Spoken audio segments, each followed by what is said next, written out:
আসসালামু আলাইকুম প্রিয় দর্শক, দেখতেই পাচ্ছেন কতটা লোভনীয় হয়েছে। হ্যাঁ, কালা ভুনা করেছি, চিকেন কালা ভুনা।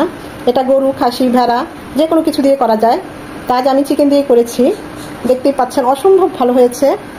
সবাই তো সবার মতো করে, আমি আমার মতো করে করেছি। চেষ্টা করেছি খুব সহজভাবে রেসিপিটা প্রেজেন্ট করতে। তো কথা না বাড়িয়ে চলুন আমরা মূল ভিডিওতে চলে যাই।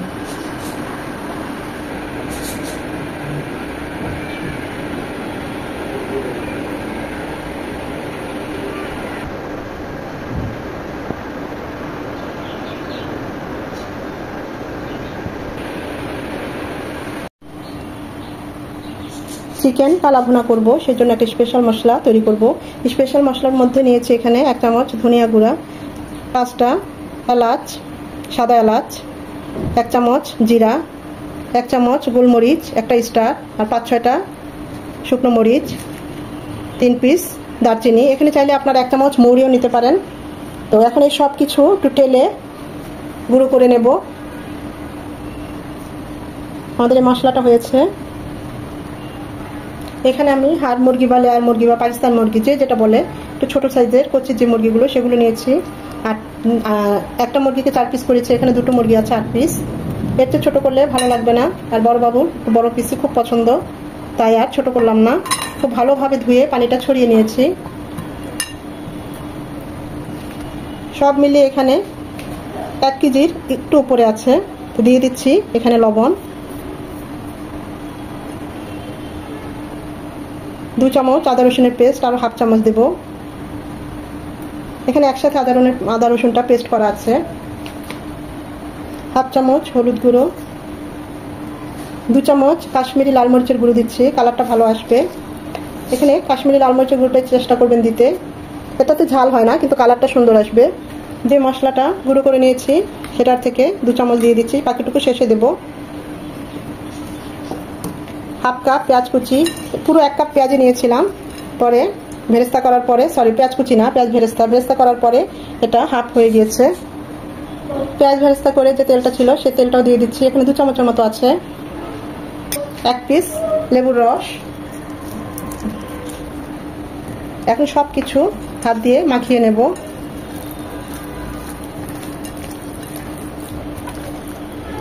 যারা ঝাল খেতে পছন্দ করেন আর একটু মরিচের গুঁড়ো দিয়ে দিতে পারেন। এর জন্য মরিচ আর লবণের পরিমাণটা বলছি না, যে যার টেস্ট অনুযায়ী দিয়ে দিবেন। আমার এখানে চিকেন হবে 1 কেজি 300 গ্রামের মতো, 300 বা 400 গ্রাম। ওই অনুযায়ী আমি মশলাগুলো দিলাম। আপনাদের চিকেনের পরিমাণ অনুযায়ী মশলা বাড়িয়ে কমিয়ে নেবেন।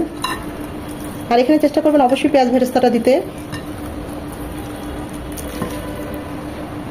চিকেনগুলো মাখা হয়ে গিয়েছে। এটা 30 মিনিটের জন্য আমি রেস্টে রাখবো।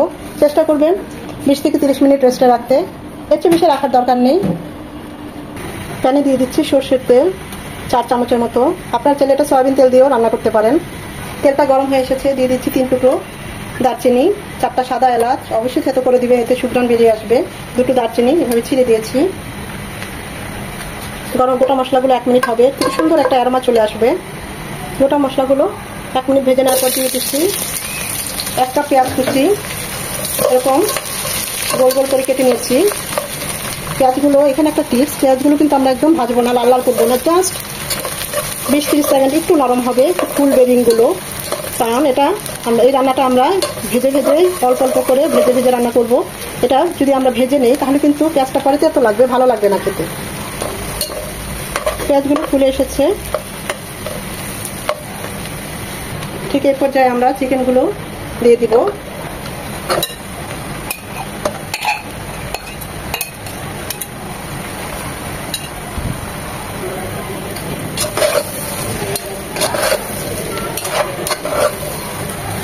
চিকেনগুলো তেলের সাথে ভেজে নেব, তাহলে তেল আর মশলা কষে যায়। 4 থেকে 5 মিনিটের তেলেই চিকেনগুলো একটু পরপর নেড়ে ভেজে দেব। প্রথমে 2 থেকে 3 মিনিট চুলা একদম হাই হিটে থাকবে চিকেনটা ভাজার সময়।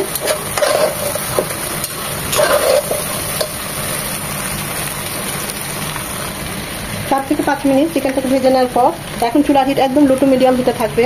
এখানে আমি বাটিটা ধুয়ে প্রায় 1/2 কাপের একটু বেশি, 1 কাপ না 1/2 কাপ পানি দিয়ে দিলাম। যেহেতু আমার চিকেনটা হার্ড, এই পানিতেই আমাদের পুরো কালা ভুনাটা হবে।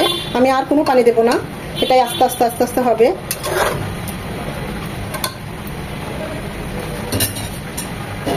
চিকেন থেকেও কিছুটা পানি ছাড়বে। এখন ঢেকে দিব, রান্নাটা করব 10 থেকে 12 মিনিট, তারপর আবার নেড়ে দেবো। এর মাঝে অবশ্য আরও একবার নেড়ে চেড়ে দিতে হবে। তো 10 থেকে 12 মিনিট পর আবার ফিরে আসছি।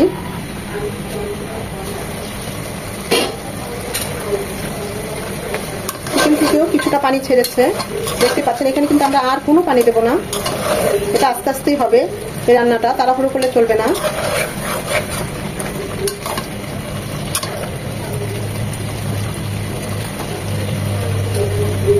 এখন দিয়ে দিব বাকি যে মশলাটা আমরা রেখেছিলাম কালাভুনা, সেটা।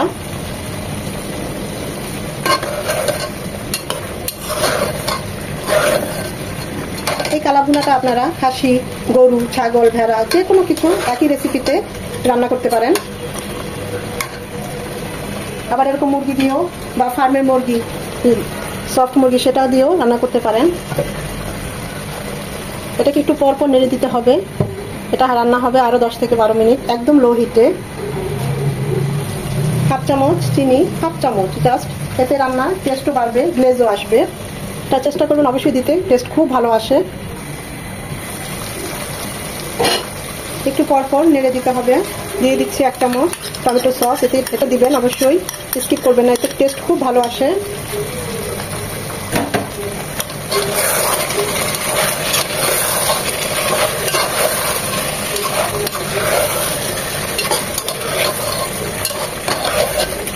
এখানে কিন্তু ভুলেও আর পানি দেওয়া যাবে না, এমনিও বেশি পানি দিবেন না, তাহলে কিন্তু এইভাবে ধাপে ধাপে চিকেনটা রান্না করবো আর ঢেকে দেবো আরও 5-7 মিনিটের জন্য।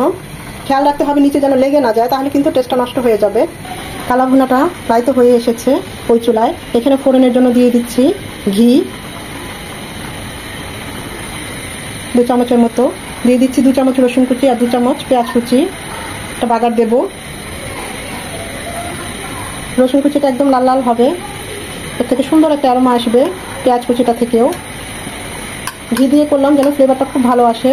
আপনারা চাইলে সাদা তেলেও এই ফোড়নটা দিতে পারেন বা সরষের তেলেও দিতে পারেন।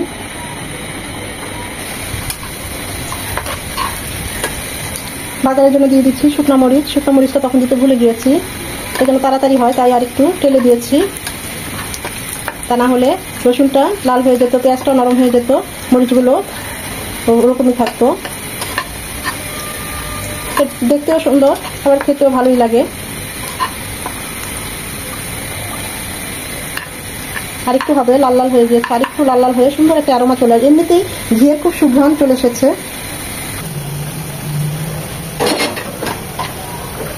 আমরা যে বাগারটা রেডি করেছি সেটা এখন কালাভুনায় দিয়ে দিচ্ছি।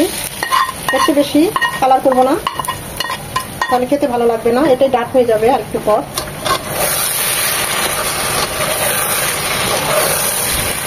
আমাদের কালাভুনার কালারটা কিন্তু যথারীতি চলে এসেছে, অসংখ্য সুন্দর একটা সুঘ্রাণ চলে এসেছে।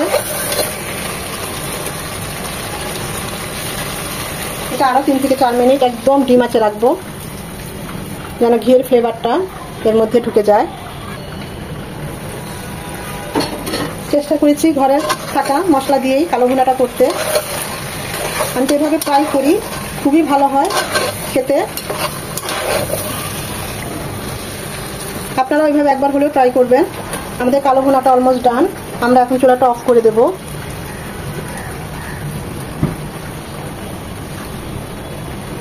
দেখতেই পাচ্ছেন কতটা লোভনীয় হয়েছে, অসম্ভব ভালো হয়েছে। টেস্ট করেছি, সব ঠিক আছে।